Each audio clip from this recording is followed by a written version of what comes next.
Hi hello viewers అందరికి welcome friends. మన ఛానల్కి స్వాగతం friends. India versus Australia and New Zealand versus England matches అయిపోయాయి కదా. ఈ మ్యాచెస్ అయిపోయిన తర్వాత డబ్ల్యూటీసీ పాయింట్స్ ఏ విధంగా ఉన్నాయి, ఎలా చోటు చేసుకున్నాయి అనేది మనం మాట్లాడుకుందాం. సో ఏమాత్రం లైక్ చేయకుండా let's move into the topic. Hi hello we were అందరికీ వెల్కమ్ ఫ్రెండ్స్. మన ఛానల్కి స్వాగతం. మా ఛానల్లో మీకు కనుక వీడియోస్ నచ్చితే లైక్ చేయండి, షేర్ చేయండి, కామెంట్ చేయండి మరియు సబ్స్క్రైబ్ చేయండి. మరిన్ని నోటిఫికేషన్స్ కోసం పక్కనే ఉన్న బెల్ ఐకాన్ని ఆల్ పైన ట్యాప్ చేయండి. ఆల్ పైన ట్యాప్ చేయడం ద్వారా మేము చేసే ప్రతి వీడియోలని, తాజా వీడియోలని నోటిఫికేషన్లో పొందగలరు.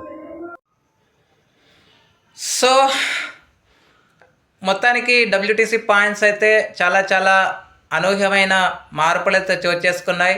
అయితే రేపు ఈ శ్రీలంక వర్సెస్ సౌత్ ఆఫ్రికా మధ్య సెకండ్ టెస్ట్ జరుగుతుంది కదా. సో అది రేపు అయితే అయిపోతుంది. ఎందుకంటే ప్రజెంట్ అయితే సౌత్ ఆఫ్రికా లీడ్ పరంగా వెళ్తోంది. మరి సౌత్ ఆఫ్రికా కనుక గెలిస్తే ఆస్ట్రేలియాని వెనక్కి నెట్టక తప్పదు. సో అది జరగాలని అయితే కోరుకుందాం. సో ఇక లేట్ చేయకుండా మనం 1 to 9 పాయింట్స్ ఏ విధంగా ఉన్నాయి తెలుసుకుందాం. సో ఈరోజు ఆస్ట్రేలియా గెలిచింది కదా.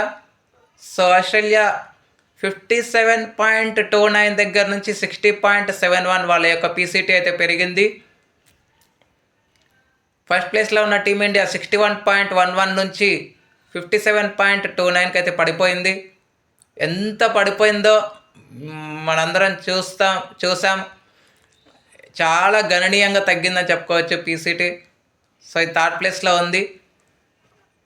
తర్వాత సెకండ్ ప్లేస్లో సౌత్ ఆఫ్రికా 59.26. నెక్స్ట్ ఫోర్త్ ప్లేస్లో శ్రీలంక 50.00. నెక్స్ట్ ఫిఫ్త్ ప్లేస్లో ఇంగ్లాండ్ వచ్చేసి 45.24 వాళ్ళ యొక్క పీసీటీ. వాళ్ళు 42 నుంచి 45కి పెంచుకున్నారు వాళ్ళ యొక్క పీసీటీ.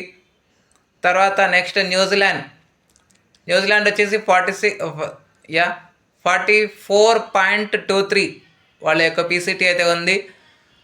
45 నుంచి 44కి అయితే పడిపోయింది.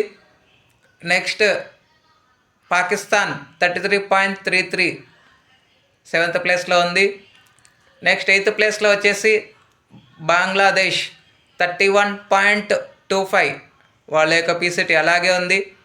నెక్స్ట్ వెస్టిండీస్ 9th ప్లేస్లో ఉంది, 24.24 వాళ్ళ యొక్క పీసీటీ అయితే ఉంది. సో ఇవి ఫ్రెండ్స్ తాజా పరిణామాల ప్రకారంగా ఈ విధంగా చోటు చేసుకుంది. సో రేపు సౌత్ ఆఫ్రికా కనుక గెలిస్తే ఖచ్చితంగా వాళ్ళ యొక్క పీసీటీ మెరుగుపడుతుంది. డబ్ల్యూటీసీ సైకిల్కి కూడా కొంచెం మార్గాలు సులభతరం అవుతాయి అని చెప్పుకోవడం ఎలాంటి సందేహం లేదు. సో ఇక ఇండియా పరంగా మనం మాట్లాడితే ఇండియా ఇంకా 3 మ్యాచ్లు గెలవాల్సి ఉంది.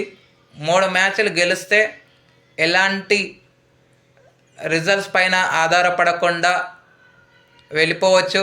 కానీ అది సాధ్యమయ్యేలా కనబడట్లేదు. ఆస్ట్రేలియా వాళ్ళు టఫ్ ఫైట్ ఇస్తున్నారు, మనందరం చూసాం. సో ఈ రెడ్ బాల్లో ఖచ్చితంగా కంబ్యాక్ అవ్వాల్సిన అవసరం ఎంతైనా ఉంది. ఎందుకంటే గాబాలో నెక్స్ట్ మ్యాచ్ ఉంది కాబట్టి.